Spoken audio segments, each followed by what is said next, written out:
नमस्कार मित्रों। आज बड़ी ही महत्वपूर्ण खबर के साथ राज्य के कई जिलों में सुबह से लगातार भारी बारिश हो रही है, जिसके कारण निचले इलाकों में जलभराव की स्थिति बन गई है। कई प्रमुख सड़कों पर पानी जमा होने के कारण यातायात बेहद धीमा हो गया है और स्कूल कॉलेजों में छुट्टी की घोषणा कर दी गई है।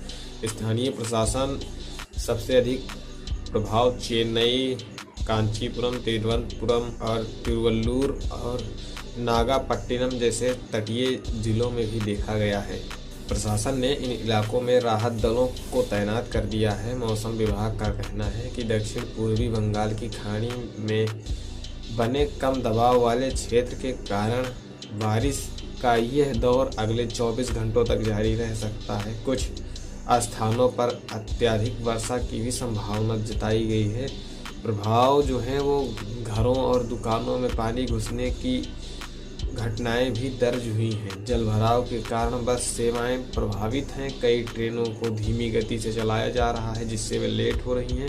बिजली और मोबाइल नेटवर्क में भी कुछ स्थानों में व्यवधान उत्पन्न होने की खबर है। तो चलिए आगे जैसे जानकारी आएगी फिर आपको बताया जाएगा। तो पेज को फॉलो, चैनल को सब्सक्राइब कर लीजिए। धन्यवाद।